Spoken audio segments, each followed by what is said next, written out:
Live from the Motor City, all the way to the Volunteer State. It's time for the Reckless Speculation Podcast, where we recklessly speculate the latest news in the world of sports. From college football to NASCAR, we've got you covered. And don't forget to stick around for the world-famous Bet Your Nuts, where we will give you your best bets to make the most money. Now sit back, grab your favorite drink of choice, and join Robbie Davis, Raj Mehta, Brandon Chain, and Tom Sloan. It's showtime.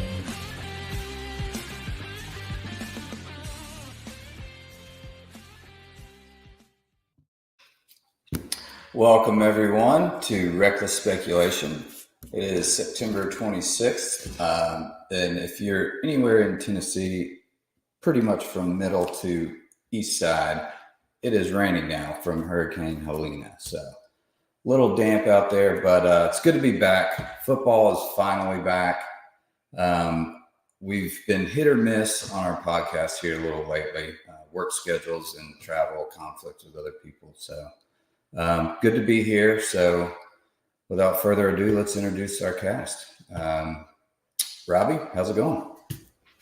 It is going, man. Glad to have you back. And yes, I'm glad our work schedules are clearing out a little bit. You know, we got Thursday night football in the background, so all is well in the world, aside from the weather.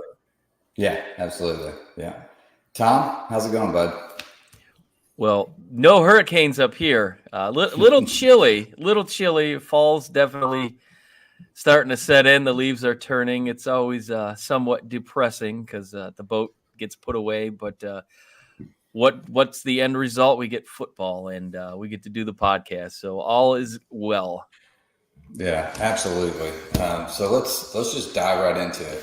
You had quite a test of a game coming in this weekend. We're going to start with college football, and we'll go right to the big house in Michigan. So USC was a favorite, I believe, and Michigan has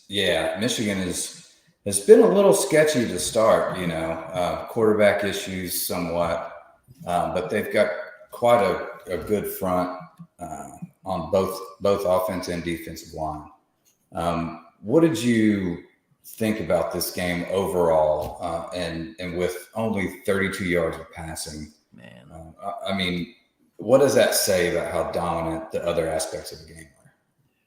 Well, coming into the season, I don't think there was any secret the offense was going to fall off, especially at the quarterback position. But the one thing you could kind of hang your hat on was the fact that they were returning a lot of their guys on the defensive end, Kenny Grant, and then Mason Graham, and Will Johnson, and Page. So, but they haven't really stepped up to the plate, we'll say, in my Tiger jersey. I'm a little pun there. But they got off to a slow start. But last week, their defense decided that they wanted to show up. And right out the start of that game, the defense let their presence felt. I think they kind of learned their lesson in that Texas game. They got a little stunned and a little humbled, we'll say, and they came out and attacked, and they led the way. And then you look on the other side of the ball, they're in trouble. To be honest with you, I don't know what their answer is at the quarterback position because Alex Orji doesn't seem to be it, and I don't know what their plan is moving forward. I know they've got some injuries there, but they do have a 5-star in Jaden Davis, who's kind of waiting in the wings. I think they should just go ahead and pull the plug and let him go, but it doesn't seem to be the case with him this year. But the offense, a lot like last year, was led in the ground game. Khalil Mullins goes crazy for 159 and 2 touchdowns. And Donovan Edwards, yeah, he showed up a little bit. Didn't have his best game, but when you're running the ball as good as Michigan did, if you remember last year in the Penn State game, they ran 32 times straight. I think that was kind of the offensive mindset that they went into this game with. They knew what they have at quarterback. Get Orgy running a little bit, see if that could free up some room. But all in all, I'm happy that they came out and competed well. The crowd seemed to be really into it, and USC's first Big Ten game coming across, and I know Raj has some opinions. Unfortunately, he's not here to kind of dissect his his thoughts, his views of the game. There's a lot of grabbing, and I know there's some missed calls, and I guess you're going to get that no matter win, lose, or draw. But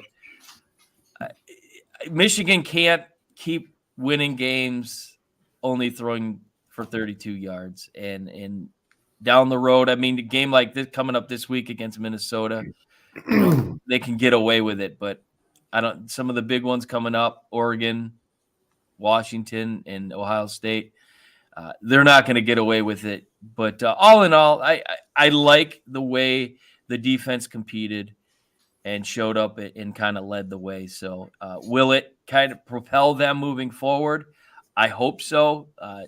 Coach Moore came out and said that they've got a new plan for Orgy this week. That always makes me a bit nervous, because if you're talking about changing schemes or game plans, then you really don't have much, but we'll see. But they pulled it off after being embarrassed by Texas, so I can't complain. Yeah. No, I think, most of the Big Ten, that kind of run heavy style, old school football, they can get through, but they're going to have to figure out how to score quickly to keep up with some of these high power offenses. Like you said, Oregon, Washington, Ohio State, and then of course, some of the SEC teams as well. They've got to figure that out. But I think they've got the offensive line to stay stable and the defense to keep them in games, but they're going to have to make some big chunk plays. Dave Portnoy came out today and said he will pay $1 million to $3 million to the top quarterback in the portal. So clearly he's frustrated. He's the biggest, Michigan's biggest cheerleader. So we have a quarterback down the road, Bryce Underwood, who goes to Belleville High School. He's a senior. He's the number 1 rated quarterback, high school quarterback in the country, who's committed to LSU. I got to believe Portnoy's knocking on his door tonight. Yeah. NIL can bring magical things to teams. Ask for UCLA. Sure. Yeah. So let's look at the other side of this. I know Raj isn't here to break it down, but just from what I saw, again, back to the offense and defensive line, they were bigger, stronger. They just pushed USC around majority of the game, but mostly in the first half. USC struggled, tired, just getting blown off the ball. They finally started to make some adjustments at halftime and, started to spread out the defense a little bit and really started moving down the field. What do you think? Is this a big, for USC? Do you think they still have a shot at trying to make the playoffs, or, running into these bigger teams in the Big Ten, is that going to cause problems? Yeah. So, big picture with USC, I think they're still in good shape. They have a pretty favorable schedule. They have Penn State at home. They avoid Ohio State. They have Notre Dame at home. Their roughest away games are at Minnesota and Washington. But going back to this game a little bit, so I think they're still in fine shape. Going back to this game a little bit, if I'm USC, I'm concerned about these coaching matchups, because this was one of those where we're going to do this till you can stop us, and they could never stop them. And it was almost like USC was like, maybe they'll get tired of running it, and we can just hope and pray. We can just try to bore out, like, hope they get bored at this instead of actually having solutions. And that goes to the idea of this is some conference adjustments, right? So this is going to be there's no more Cal's on the schedule, Stanford's, Oregon State. While it's not that USC couldn't lose to them, but it was, empty stadiums. Not Oregon State. Oregon State fans show up, but like Berkeley, Stanford, UCLA, even though they're the Big Ten now. But this is road games. This is a tough test, and I think what you're going to see also, yes, these guys are getting paid now, so they are semi-professional athletes, I guess. But look, this back and forth, coast to coast, this travel time. And this travel is going to wear on these teams as the season progresses. And so that's something to take it out. And then the third thing is my takeaway was USC, UCLA, Washington, Oregon. They're going to have to, maybe not Oregon, but because they kind of play, old school football, if you would call it that. But they're going to have to change the way they recruit, because I'm just thinking, hey, what if that game gets scheduled in late November next year? You're at Michigan in late November. Cold. Yep. Yeah, you got to run the football. There's no spread it out, throw it. It is so you've got to get the wind and snow. Yes, you got to get the linemen, you got to get the defensive ends, and so it's gonna be, it's gonna be change. Lincoln Riley's, slinging around offense is gonna have to recruit differently because it is going to change the weather they're in. Yeah, we talked about that in previous shows, how the mindset of some of the West Coast coaches are gonna, they're gonna have to go into Wisconsin and Nebraska and recruit some of the big farm boys and just for the simple fact of the style of play in the Big Ten, it's a little different. So yeah, absolutely, they're gonna have to change and adapt to that because. It gets tough in the winter in the north for sure, and these California boys are not used to that cold weather. And the Big Ten, like the Michigans, Ohio State, Penn State, they have a great advantage because when they go to the West Coast, I mean that's great weather. That's a break from from the winter. Yeah, absolutely. And they travel.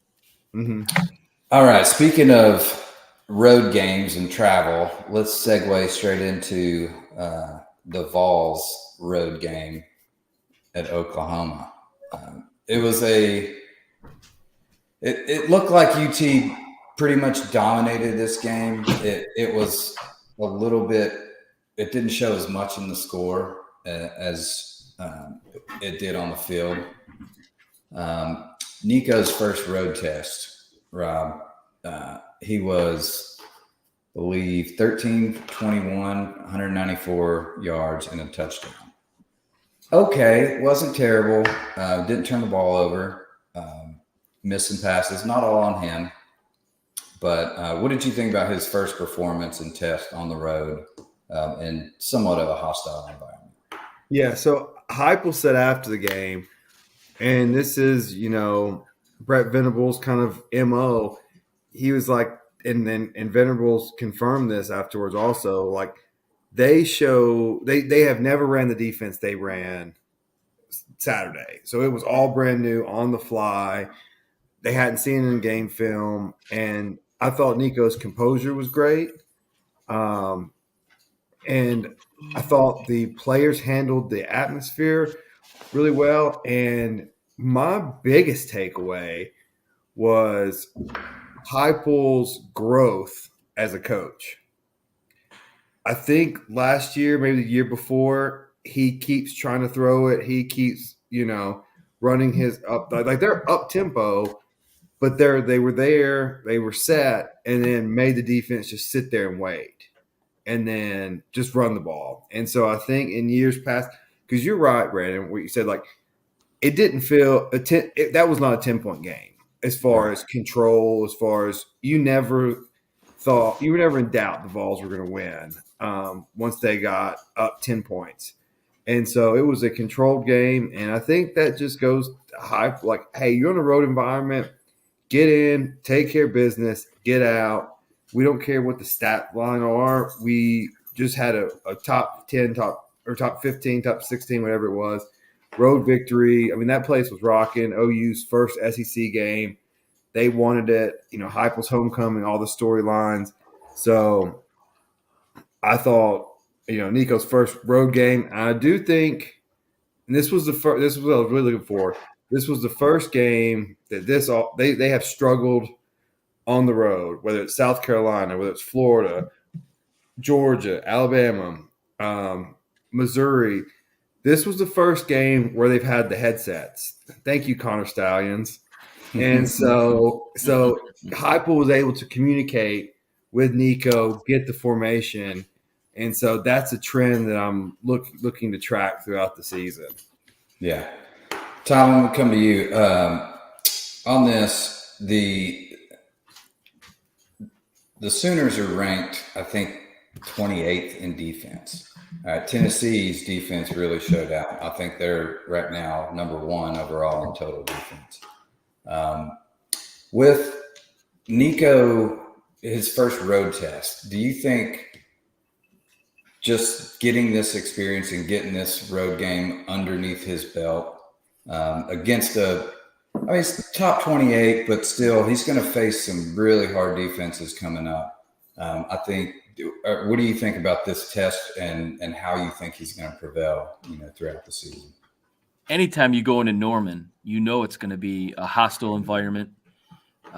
What is he, a redshirt freshman? So, regardless, this is his, third start altogether as starting quarterback of the Volunteers. It's a huge win, and it kind of takes the monkey off your shoulders a little bit. So you as a young player, you kind of know what to expect going into these environments now. The crowd was crazy. Even when they were down, when Oklahoma was down by 2 or 3 scores, the crowd was still into it. So you take that in account. You take the fact that it was the game of the week, night game. So you have all day to sit back and play in your mind how the game's going to unfold, and then it happens. So seeing the fortitude that he possessed, he looked very calm. He didn't look at all bothered by the fact that he was in that environment. So I think, yes, that experiencing that and seeing what to expect will help him going in, because he's got to go to Georgia. I think that's his biggest test. Arkansas this week or next week. Sorry, he goes into Arkansas. So these little tests are definitely going to help him when he's got to go down to Athens and play Georgia. But when you have the number 1 scoring defense in the country, that kind of takes a little pressure off your chest offensively. You don't have to worry about going in and putting the team on your shoulders. So for a young kid like that to have a defense, and Josh Heupel, like we've talked many times before, each year he seems to get better and better coaching. So he's going to put him in the right place, and if he's not fit to be there, he wouldn't be, and he's there. So, but yeah, this game against Oklahoma should boost his confidence moving forward. I agree. And, underlying fact here, I think Heupel really, really wanted this win, almost as more than the players did, just because of the bad blood there. He finished second in the Heisman in Oklahoma, and I guess he was offensive coordinator and got let go out of nowhere. So I think it was a huge win for the Vols. Like you guys said, this is nothing but experience for Nico in this situation. It's a great road test. Even though, stats, whatever, he held his composure. He ran the offense efficiently. And again, the defense did help relieve some pressure there. Yeah. Now, go ahead. I was going to say, Heupel was OC at Oklahoma during those Sam Bradford years where, if not for Nick Saban, they win a championship. And they missed on one quarterback and he got fired. One bad year. And go ahead. Sorry. Yeah. No, that's just, it's how it is. What have you done for me lately? Kind of deal. There's always a carousel going on. So I heard today, or I saw a clip today where, these bold predictions, I guess. Colin Cowherd was on some podcast or talking to somebody. I don't think it was the Herd, but a different version of it. He's saying he thinks UT is going to win the national championship. What do you think about those expectations, Rob? I know that's a long way to go, and with 12 teams this year, there's a whole different outlook on how to get there. But yeah, so I heard that too, and I think the guest he was saying he said, "Tell me I'm wrong." He was like, "You're wrong," but you know, if this is tennis, right? Like you just won the game where you're not serving or the set. I wish I knew tennis better to use that analogy than probably just putting it. But you just won the game where you're not serving, right? So now it's just hold serve. You got Alabama at home, and which you could be favored in. Yeah, they very well probably will be. And then you go at Georgia. Hey, you split those two, and they're favored the rest of the way. And so then it's get in and we talked, or I can't remember what text. The way this thing is set up, I like being the 5 seed. The way, that you're going to get essentially a warm up game after the layoff, and you're going to get a home, and it's going to be a home first round. Yeah. So I think whoever gets, especially in this first year of this format, I think whoever gets the 5 seed wins it, and Tennessee's got a chance to get that. It could be. We've never seen this, obviously, so it's going to be crazy. But I think it's going to be dominant with SEC and Big Ten, and then you're going to have a couple sprinkled in, ACC or whatever. JMU. Yeah, some of those teams, and I don't even want to hear it. If you're 13th and on the line and you don't make it, don't complain. Like there's no complaints there. If you're the 5-12 match, you get the home game against, say, Boise, UNLV, Northern Illinois, whoever's going to be. Then you go to the fourth seed on a neutral side, neutral field. Yep. Yeah, so you got the 4, then the championship. I like that lineup. Yeah, no, you're not wrong. Hey, and how many 2-loss teams are going to be in this thing this year? I think quite a few. There's USC. It's their opportunity to get back into things. Yeah. So, all right. Speaking of looking ahead here with this Alabama UGA, I think Georgia's favored by 1, I believe, coming into Tuscaloosa. I think it opened at 2. Opened at 2. I think it moved to 1 right now. Tom, what's your initial thoughts of this? Can Bama pull something out here? Bama's defense is fast and big. I watched Georgia at Kentucky struggle to run the ball. Carson Beck did not look what we're used to seeing him. In this game being in Tuscaloosa with Georgia being the favorite, I think this is a big Alabama win. Good buddy Barry James out in San Diego would love to hear that. I think this is an opportunity for DeBoer to kind of cement his start, his kind of making with Alabama.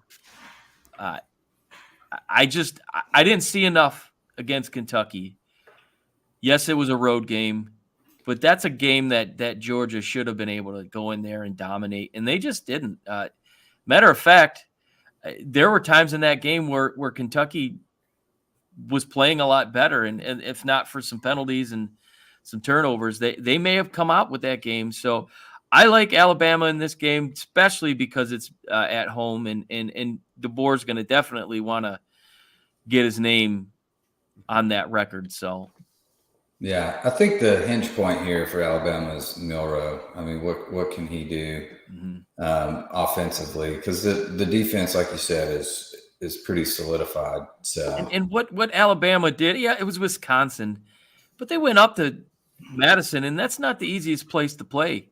And Milroe accounted for, I think it was like 5 touchdowns, 3 or 4 passing, and he a couple running. Yeah, started heating up. So, and they've got that freshman receiver. I think Williams is his name, and I think they got overlooked here by the betting field. I don't know. I don't like. Yeah, Rob, same question. I mean, what's your take on this game? Yeah, I night game, first home underdog since 2007, I think it is. While DeBoer hasn't faced Kirby, the players have owned Georgia, and while Georgia's been kind of, I mean, it's crazy to think they've won 2 of the last 3 championships, but Alabama still owns them, winning 8 of the last 9. So I like Alabama at home. I think the odds makers have this line wrong. I would be looking at Alabama -5, maybe -4. But to touch back on what we just commented on about how many 2-loss teams are going to get in this thing, get ready for Georgia with possibly 3 losses getting in. Oh, Look, their potential losses at Alabama, at Texas, at Ole Miss, with a win over Clemson and over Tennessee.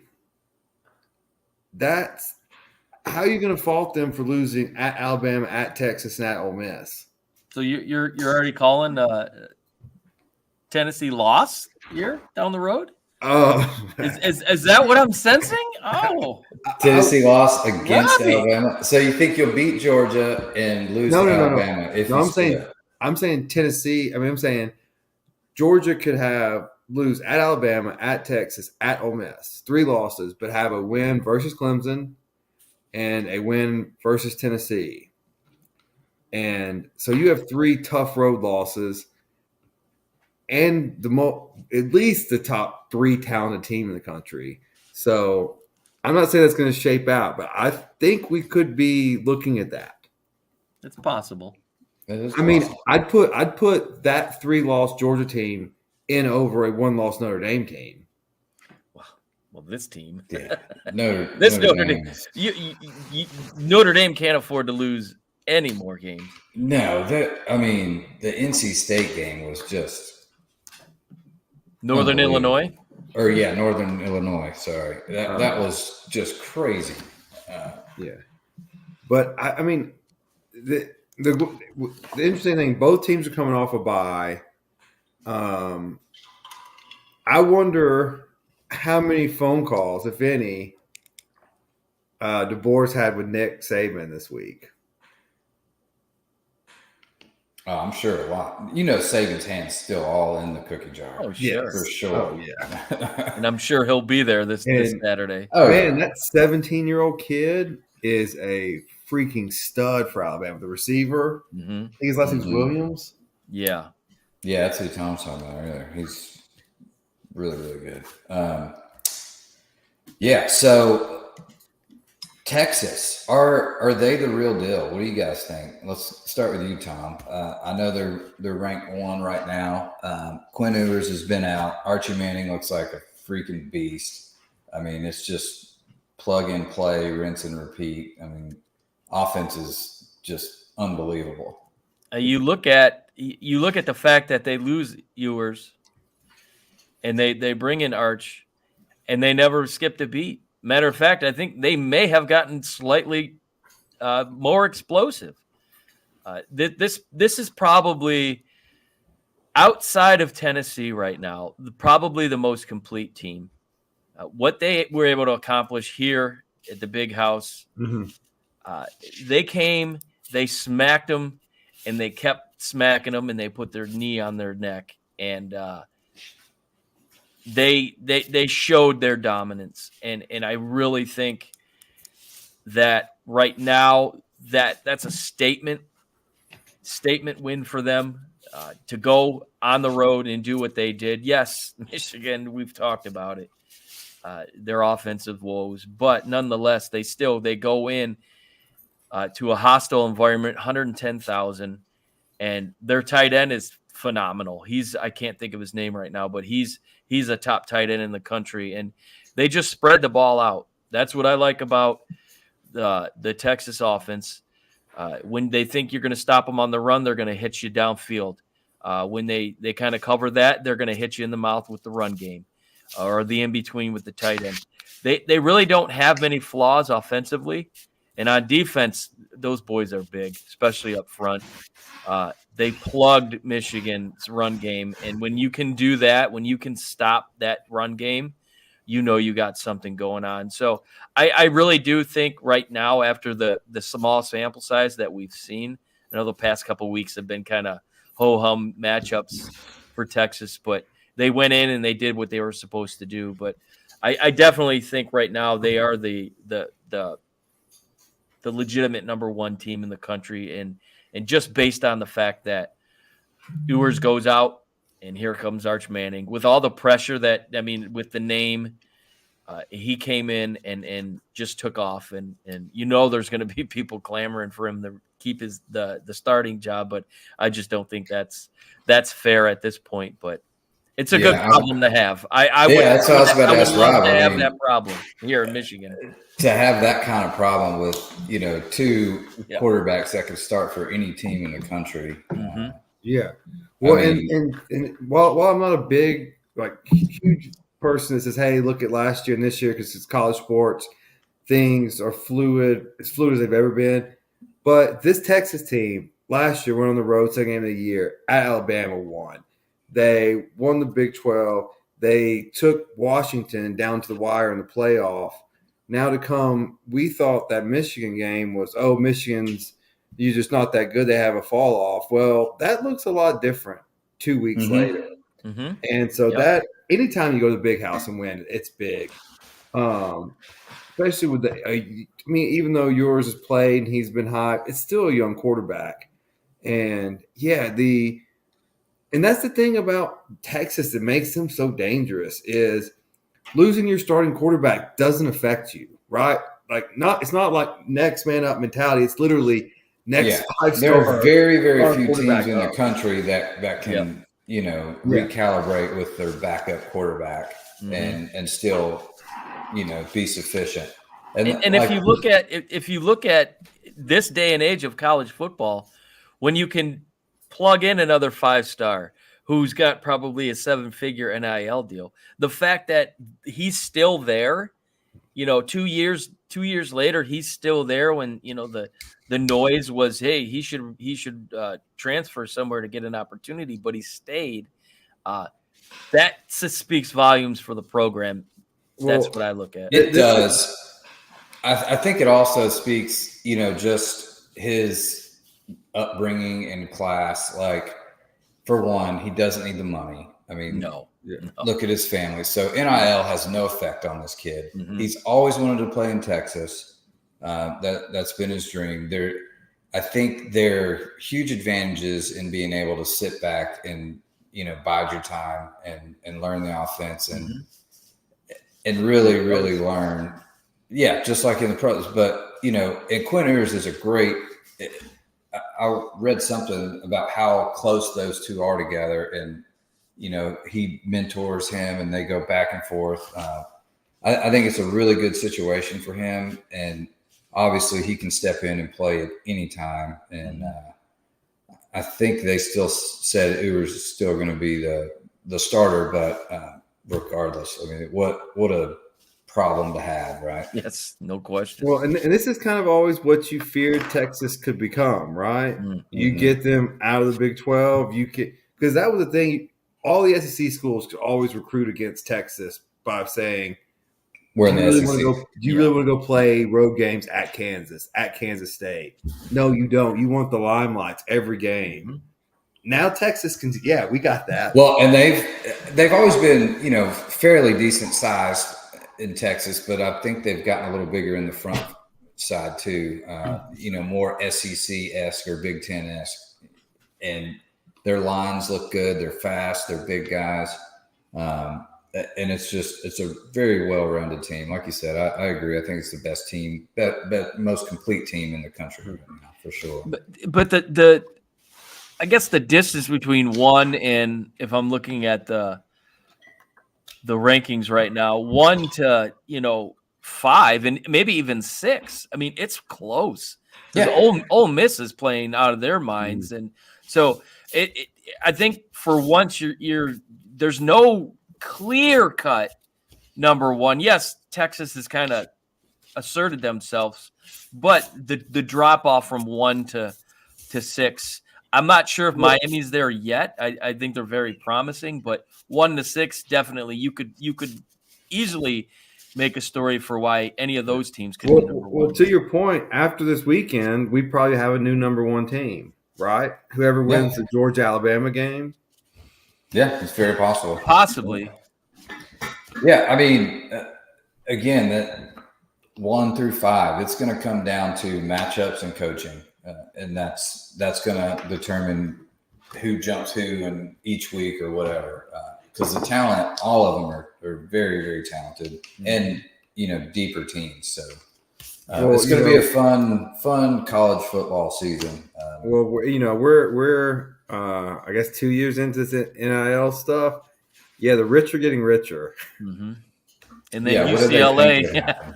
And then the poor are getting poorer. Go to UCLA. Yeah. Broken NIL promises. NIL is going to be a problem down the road. And this past week was probably the first chink in the armor with. Yeah, let's talk about the UNLV story. I didn't even hear about that. You guys go ahead. Yeah, so basically UNLV is, I think, either they are the top-rated non-Power 5 or they're right behind Boise State. So a legit playoff contender. 3-0. And allegedly, the starting quarterback was promised $100,000 to come play there.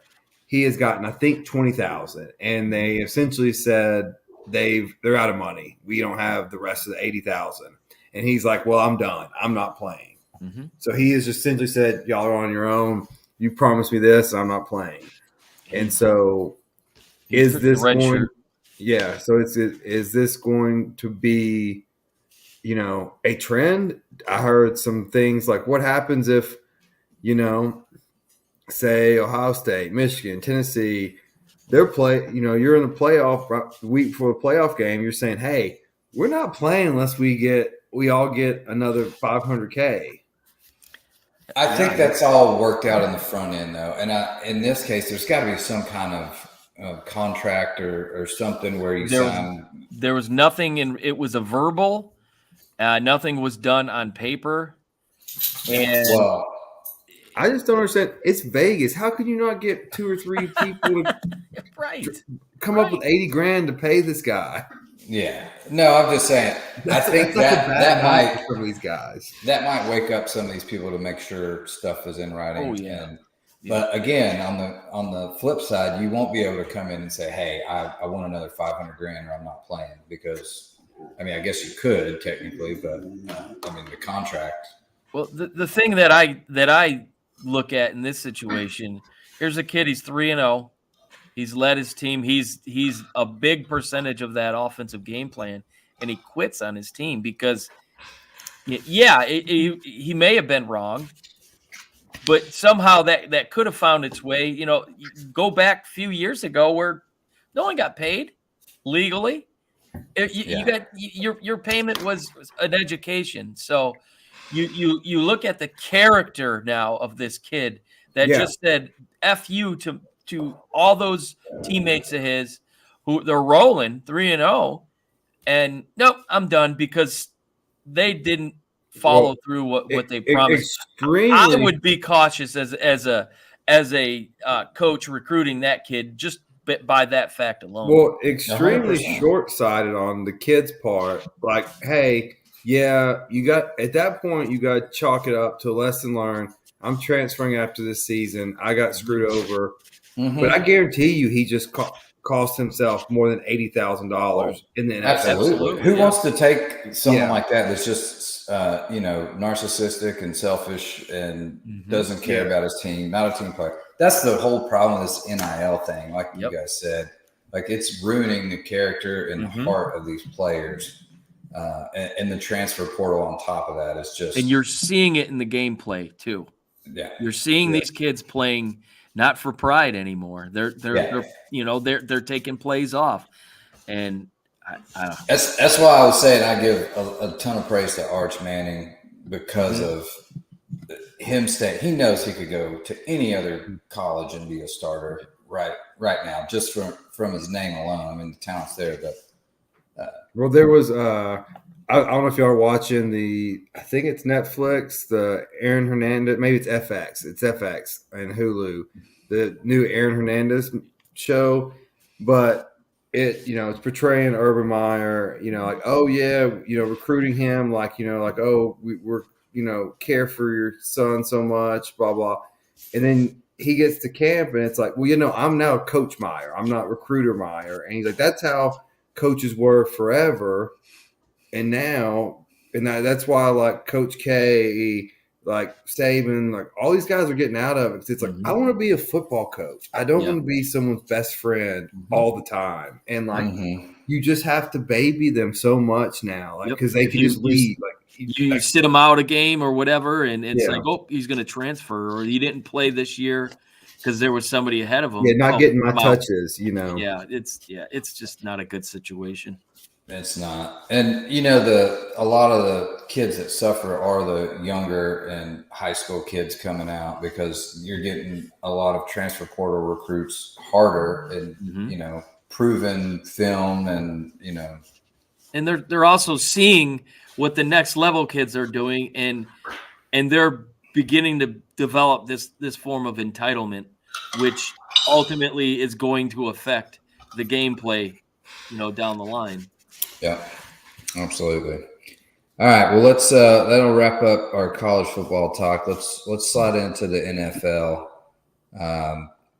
Tom, let's start with your Lions. They go on the road to beat the Cardinals 20-13. And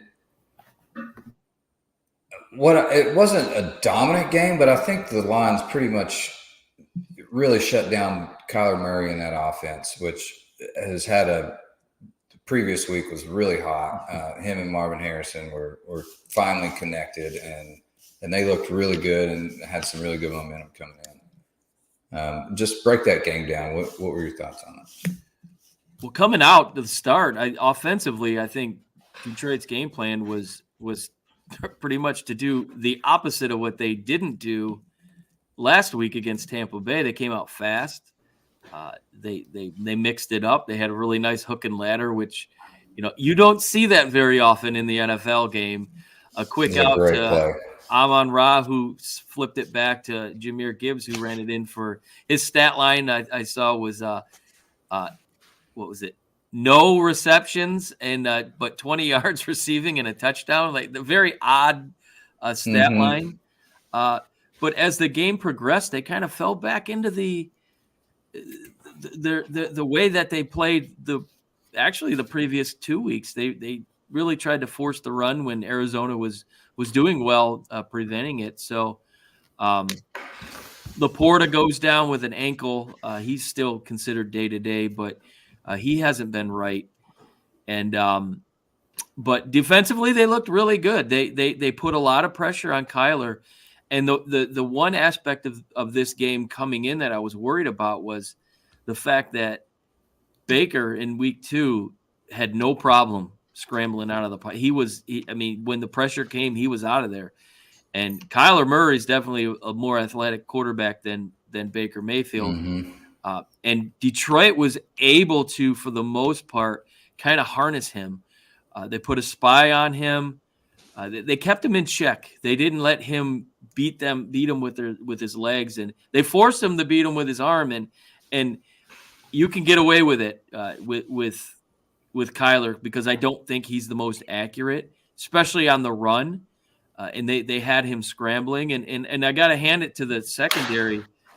Terry and Arnold got flagged early. He's the most flagged corner in NFL, but he kind of figured it out, and he had a really good game. And Kirby with a pickoff, and they were swarming him. They were kind of bullying up those receivers, and but ultimately the score didn't really reflect how the gameplay really was. I mean, there were so many stalled offensive drives in the second half. Detroit could have probably won by 3 scores, and they just didn't. So I look at this. There's a local radio guy that I'm not the biggest fan of, but he made a comment the other day that I really agree with. I really can attest to the Lions' slow start, and you see it all around the NFL. The NFL right now is bipolar. God, it is. You see the fact that these starters don't play in the preseason, and they don't hit very hard in camp, and so really they're just getting their legs underneath them. So I look at the Lions and I see what they're capable of, and the fact that they haven't really matched that tells me that this is a team that they're getting their legs, they're starting to figure it out. Offensive line is what it is. They're definitely one of the better in the league, although it looks like they're going to be without Frank Ragnow this week with a partially torn pec. That could be a huge blow to that offensive line. We got the Marcus Davenport free agent signing. He's out for the year. Barnes, the linebacker, he's going to be out for the year. This game was brutal with injuries. Brian Branch, I think, was unconscious for a couple seconds after a hit. It was helmet to helmet, but it wasn't intentional. It was just kind of the way the receiver turned around and then ducked down, and Branch was right there. It took a big blow. So he might not be playing this week. And Anzalone missed last week. So coming into this game against Seattle, we'll talk about in a little bit, they're banged up. And it's scary that they're banged up so early. But fortunately, they get the bye week after this week. But I think they left a lot of points on the field. Arizona kind of came down to earth, and they kind of showed the blueprint. Get after Kyler. And force him to beat you with the arm, and I think you'll get good results. But maybe a C+ for the Lions. They have not played their best football. They did sign Allen Robinson to the active squad this week. He's been on their practice squad, so they're trying to find the answer to Josh Reynolds, who left for Denver this season. So. The running game is still there. I'm optimistic, but got a tough matchup. But going on the road after what Arizona was able to do to the Rams the previous week, I do like what I saw defensively. Yeah, I think they're, like you said, everyone's just kind of getting their feet wet. There's no real preseason anymore. I agree with that, and it takes a little bit to get moved. Plus, it's the NFL. I mean, the first probably 3 to 5 weeks are just insane until people really get their feet under them. Speaking of the crazy NFL, Malik Willis, who we just traded to the Green Bay Packers. 2 weeks ago? Yeah. Comes to Nashville and proceeds to dominate offensively against the Titans. And makes our boy Levis just look even worse than he is when he puts mayonnaise in coffee. I mean, this is just absolutely the last straw. It is for me anyway. So, Rob, break this game down for us. I mean, what do you say, and what are we doing? And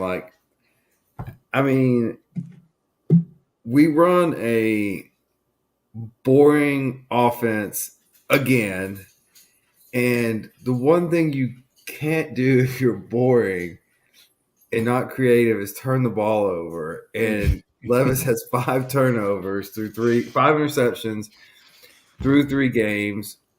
2 of most which, turnovers in the NFL. Yeah, two of them are well, I guess whatever that roll thing was he did against the Jets, was that a fumble? I don't even know what they called it. Just like, I guess that was a fumble. Is that when the coach came out on the field and was Yeah. like, what the F are you doing? Like, Yeah, I guess that was a came fumble. out. Yeah. Yeah. So 5 interceptions, at least I think maybe 8 turnovers total. Like, yeah, I mean, and then to have the quarterback we traded for a 7th round pick to come into Nashville in a semi-home game for the Packers and just dominate, like, it's just a bad look all around. 0-3 against the Bears, the Packers with a quarterback we gave them. And an old for a 7th round pick, and an old Aaron Rodgers. 2 of those being at home. I mean, we're looking at first number 1 pick territory at the moment. And how soon before Levis gets? And who's the backup plan in Tennessee? Well, it's not Malik Willis. Yeah, I don't know who it was. Malik. I don't know who it is now. I don't know who it is. I have no idea who it is. But yeah, no, good old Mason Rudolph. Oh yeah, watch out. He's got a tough head though. He can take it. Yeah, he does. Well, honestly, at this point, I would not be shocked if the Dolphins get Ryan Tannehill off the street and play him on Monday night. How much of that was Matt LaFleur being? I mean, I think he's starting to cement himself as a top tier coach. Yeah, was that Malik Willis with just he's a very humble guy. He's a very humble guy.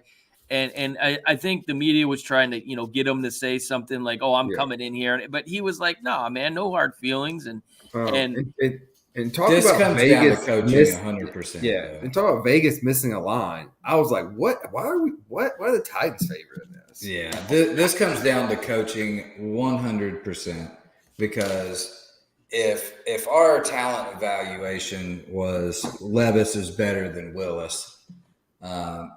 And that may be true, then why in the hell did Willis come in and dominate? And what they did is they highlighted his strengths and really guarded his weaknesses. They let him use his legs. Mm-hmm. We didn't account for him running the ball, which we should have, because we should know him pretty well, and that's his big MO. And it was just disgusting. Which was the argument of why the Titans were favored on our group text, was they know him so well they can defend him. It's just unbelievable. Honestly, the problem with the Titans is they are essentially like me in my fantasy football draft, but I'm not worth $5 billion.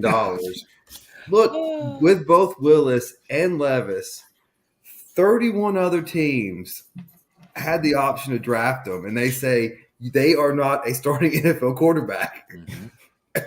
Guess who drafts them? Yeah, the Titans 2 years in a row. But this guy. This is we got a deal. What a steal! I can't believe he fell this far. What is this doing at the Dollar Tree? This should be a fucking Prada. Yeah. That's the problem with the Titans. Yeah, we're the TJ Maxx of the TJ Titans. Yeah, it's just awful. And I'd like to officially announce I have sold my PSLs. Oh, I got what I could out of them, because there's no way in hell I'm paying to come watch this and pay as much as they're asking me to pay. For the same season. Did you get a Dollar General gift card for it? Pretty much. I lost quite a bit, but I gained more than I would have if I'd have just. He got a unofficial game worn Will Levis. Also, in this sell, I had to sell the rest of my tickets for the season, which I was glad and happy. Please let me give them to you. Yeah. So wow. Yeah, no longer a PSL Well, holder. I was at the Jets Goodbye, game, good riddance. and yeah, at the Jets game in week 2, the Titans home opener, our section, which is lower level, I bet it was 80% Jets fans in our section, which is just embarrassing for a home opener. I think that's the challenge that you face by playing in a destination type city. Yeah, But sure.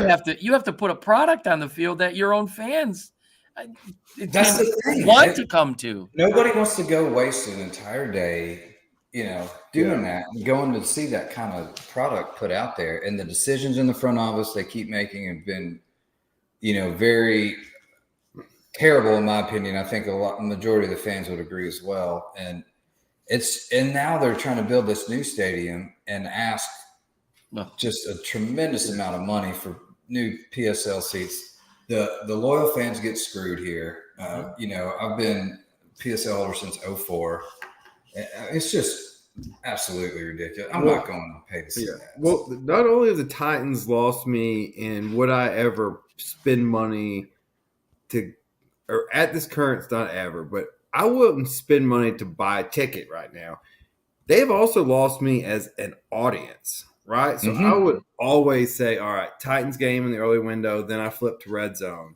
Now I'm just red zone. Red zone's my main focus now. And what are you going to see but a bunch of turnovers and getting your butt whooped all over the high school play with when Levis you lose out of control. hardcore fans as one in attendance. Step 2, you lose them as a TV audience. Mm-hmm. Like something's got to change. Yeah. Heads need to roll. I mean, clean out the front. It happened here in Detroit. Yeah. The fans were starting to turn away. They weren't selling out Ford Field. It was like, all right, I've had enough. That something has to give. And sadly, the old man passed away, and his wife took over. Yeah. And then his wife said, "You know what? I'm going to give it to my daughter." And she has absolutely went in, cleaned house. The whole front office was changed 3 years ago. And look what we have on the football field. Yeah. Look at the product. It changes. And it doesn't take long. When you put the right pieces together, you can get those fans like Brandon, like that they put a product on the field, you'd be more apt to want to go. Same with you, Robbie. Absolutely. And look at me in my situation.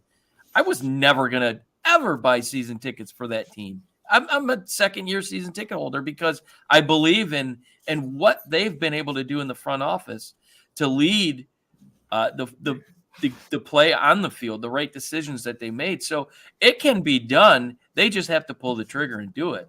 Yeah. Well, and they're trying to make changes, but they're just making dumb decisions. Yeah. Sometimes just changing just for the sake of change doesn't always benefit you. Right. Like you've got to think it through and make wise decisions, but we keep following down the same path and the same road, making the same mistakes. It's like insanity. Like I can't see. I do think that Amy Adams sells once the stadium's built. Oh yeah. I think she just on that. Her net worth went up about $2 billion. Yeah. She's selling. Yeah. So it's just it'd be wise.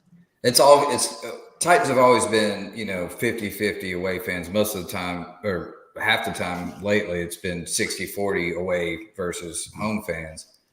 This new stadium will be nothing but corporate and away fans. Did you see the Rams-Niners game over the weekend? It was 90% 49er fans. Yeah, you couldn't easily you had 90% to look to find a Rams jersey. Mm-hmm. Yeah. It was like that in Arizona with the Lions. There was probably 60 to 70%. A friend of mine, her boyfriend was there, and he was like, it was mostly Lions fans in there. I mean, when Jared Goff, put his shoes on and got that first down to cap the game, there was a roar came out of the crowd. Like it was Ford Field West. It was crazy. Yeah, that's insane. Real quick, let's talk about Sam Darnold and the resurgence here with the Vikings. How good does he look right now in this Vikings team? Are they potentially one of the best teams or the best team, Tom? On paper, what we've seen, 3-0. what they did to C.J. Stroud last week, why not? I mean, they were talking during the game last week. Shanahan said he loved him, Darnold, and he was loved in Carolina. Like, the guy works. And you want to talk about somebody that's got a chip on his shoulder. He's kind of been ran out of the Jets when he was drafted there. And he's kind of been, overthought, we'll say, everywhere he's been. And you can't discount the fact that he spent a year with Kyle Shanahan and learning the quarterback position. So now he comes to Minnesota, who right out the rip, you're probably not going to start. And if you do, you won't be the starter for long. But he's in an offense that's very quarterback friendly. And when you have Justin Jefferson as your security blanket, man, that makes everything a little bit better. So I think the threat of having that downfield, I mean, like they threw a 97-yard touchdown pass 2 weeks ago. I mean, it's insanity. But then you got to look on the other side. Brian Flores, as a defensive coordinator, is one of the best in the business. And this is a defense that got depleted in the offseason, and they just reloaded. So the NFC North, I think indications where they were going to finish third. Man, it's going to be a dogfight for the North title, because Green Bay's no slouch, and like I said earlier, Detroit hasn't played their best football. But right now, Minnesota, on all facets of the game, they're scary. We're going to learn a little bit about them this week because they go into Lambeau. And I wouldn't be shocked if Jordan Love plays this week. So if that is the case, that could change things there. So, but right now in this bipolar NFL, I mean, it's them, it's Buffalo, it's very easily, and then you look at the teams that are supposed to be up there, and the Chiefs are 3-0, but I don't think the Chiefs are that good right now. I mean, they haven't been really good offensively, and you look at the Ravens 1-2. It's just crazy, but right now you have to count Minnesota in the conversation for one of the better teams. Yeah. So they have the second best scoring defense, the third best point differential.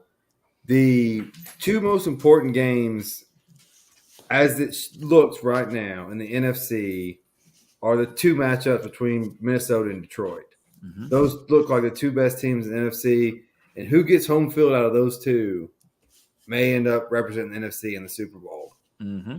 Yeah. Yep. Real quick, Rob, the Sam Darnold finished as a top 5 quarterback this year? Man. I think so. I think he's got the best weapon in football right now in Justin Jefferson. And you look up at the numbers Cousins was putting up before he got hurt last year. Oh, career year. He's going to have a career year. No one can guard that guy. He's he's just a man amongst boys. And so they play indoors. The lines are indoors. I think these numbers keep getting higher and higher for him. NFC North, boy. Woo. I think he does. I think he finishes as a top 5 guy. I think he beats out your bum friend Burrow. He hasn't looked so hard. Burrow is a damn bum. Frosted tips. He's 0-3, just lost to a rookie. Oh, speaking of that, how good did Jaden Daniels look? He looks incredible. I mean, he could very easily. I mean, he's my favorite for Rookie of the Year right now. I mean, those two long. The touchdown, kind of the dagger.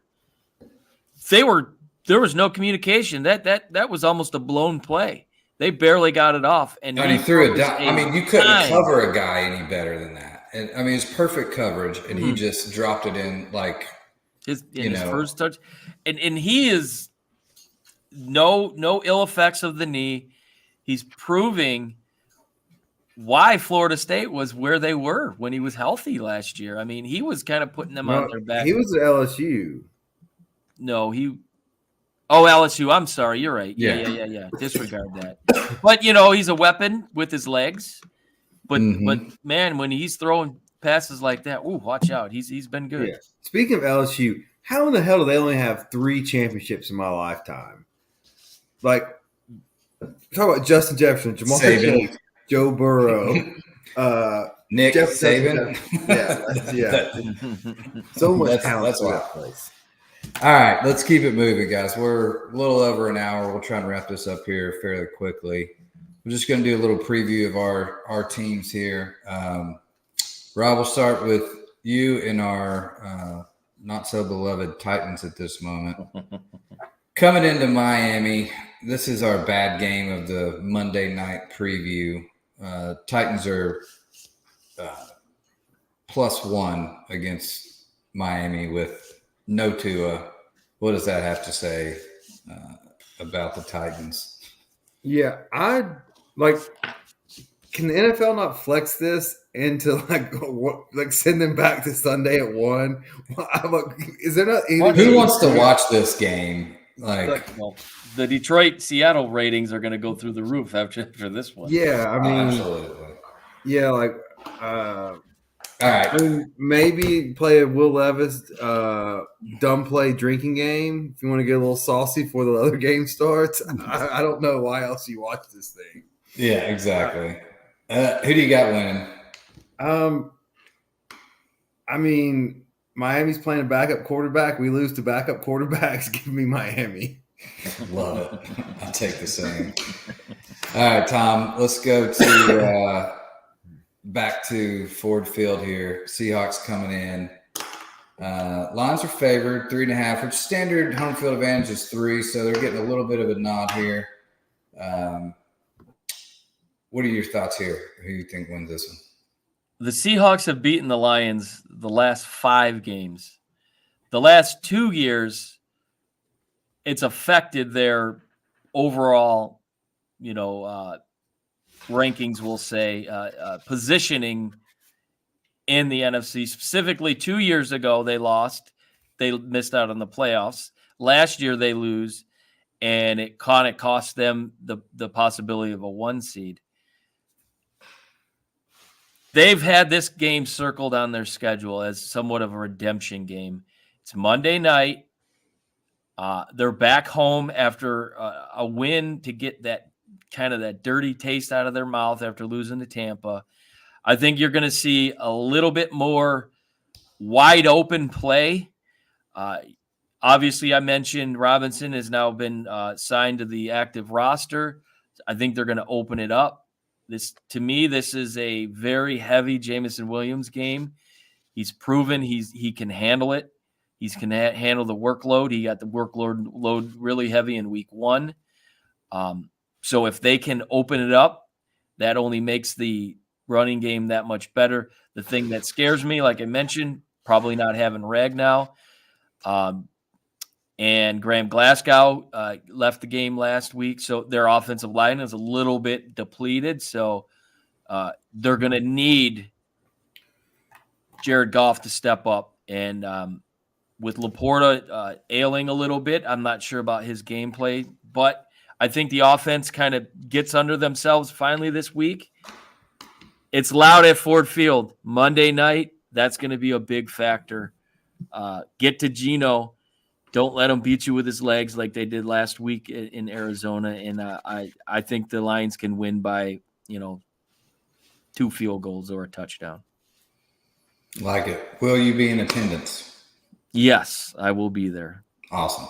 Yes. Good for you. That'll be fun.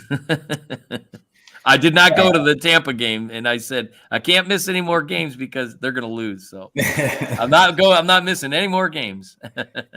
All right. Well, since we're running a little bit long, I'm going to skip some of the other games we were going to talk about, and then let's just roll right into Bet Your Nuts. It's time for Bet Your Nuts.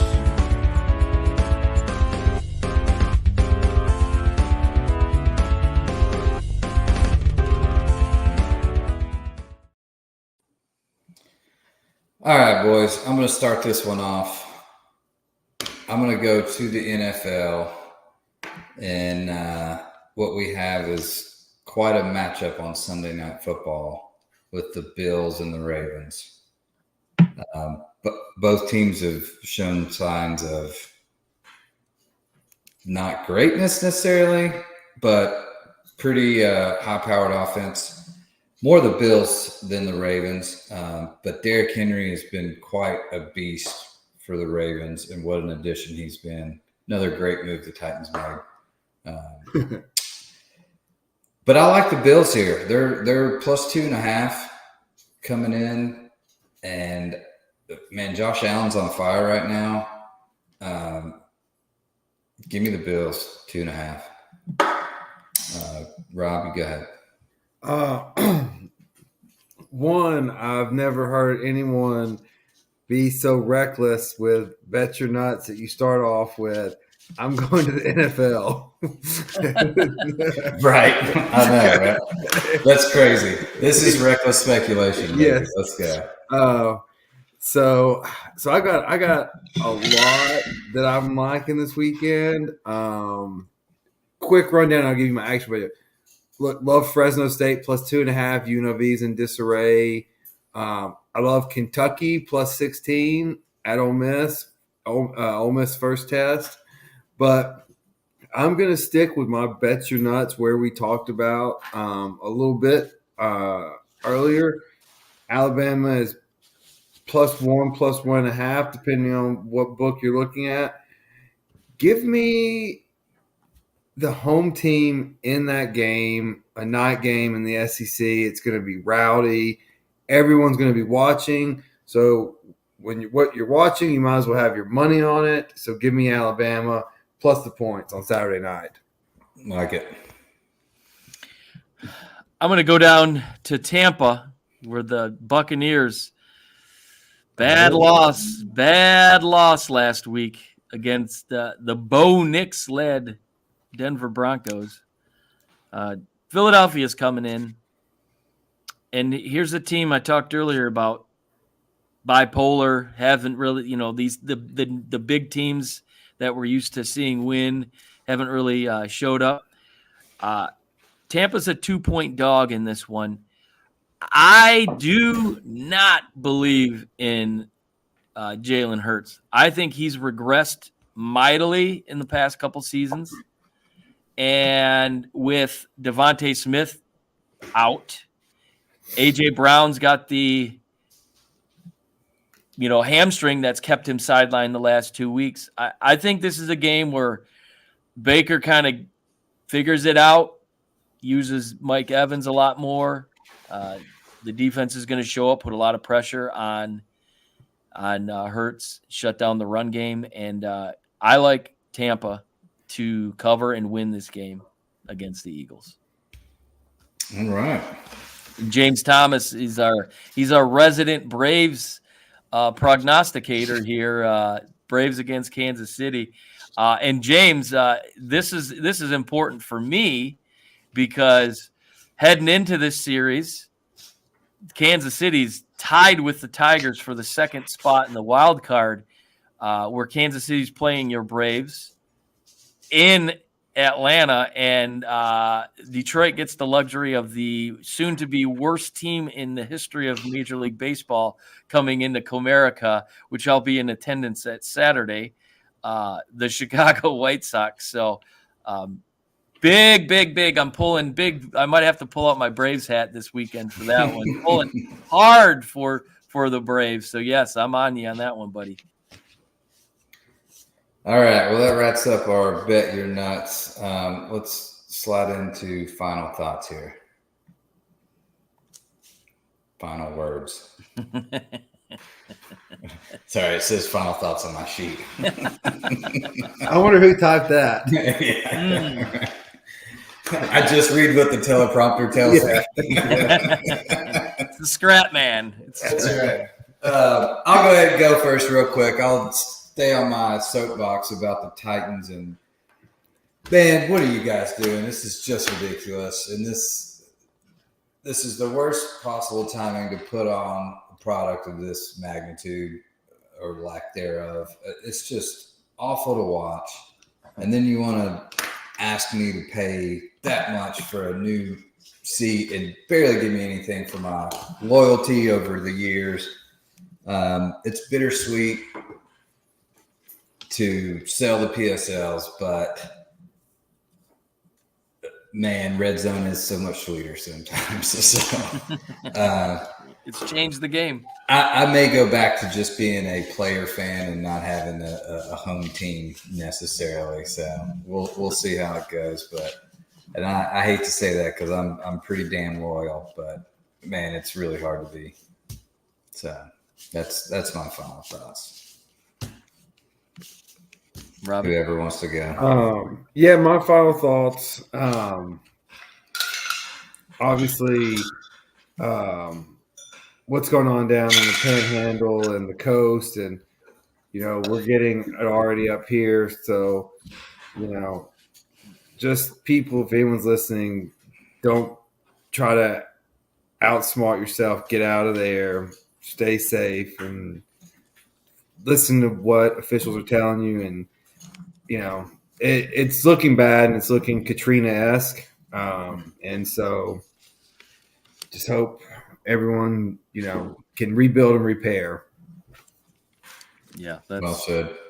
Yeah, it's pretty scary what's going on down there. So hopefully everyone stays safe. But my final words for this week are unbelievable. The last 2 days, I should say, Christina and I have gone down to Comerica Park to watch the Detroit Tigers do something that hasn't been done in this city in my lifetime. It's hard pressed to find a team that's been able to accomplish what they have in a short period of time in the history of Major League Baseball. Since August 11th, they went into that game. They were 9.5 games out of the wild card race. They were like 10 games under 500. And in that time span, they're 30-11 in the 41 games. This team has won 13 games after being down after the 7th inning. It's truly remarkable what they've been able to accomplish with one regular starting pitcher in the rotation, Tarek Skubal, who will be the Cy Young Award winner, opposite of Chris Sale, who James's Braves, he'll be the Cy Young winner in the National League. But they have put together a group of relievers that have come in and consistently opened and closed games. They're using 5 to 6 relievers a game on average. They have a closer in Jason Foley, he got his 28th save today.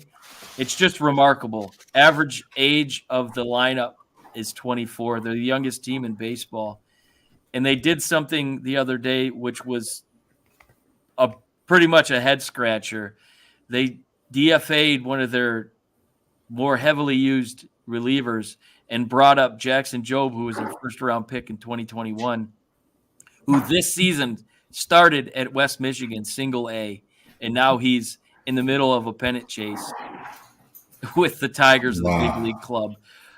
It's a bunch of scrappy, no-name players that have bought in. It's a different player every day. Today, Colt Keith came into the series. He was 0 for 9. He had 2 of the biggest hits of the game, wins the game in the 8th inning.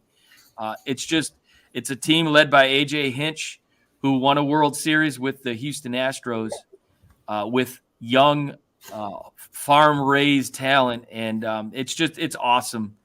The city's a buzz.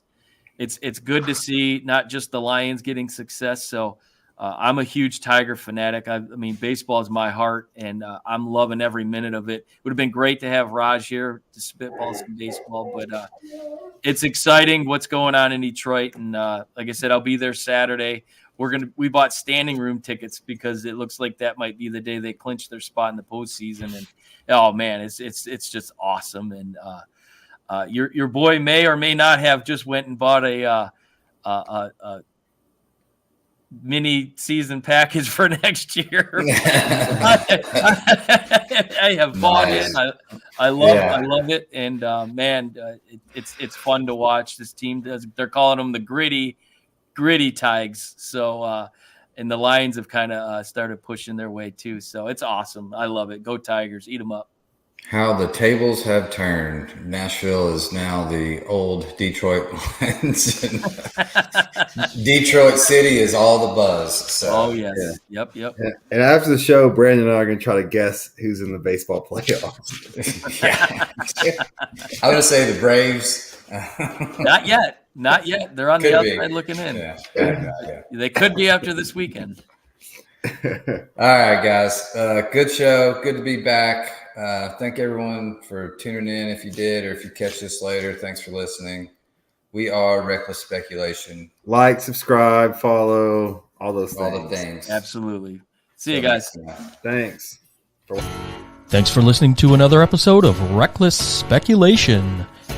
Don't forget to follow us on Facebook, Twitter, TikTok, and YouTube, searching Reckless Speculation. Catch us on Apple Podcasts, Spotify, or wherever you get your podcasts. We look forward to catching you right here next week with another exciting episode of Reckless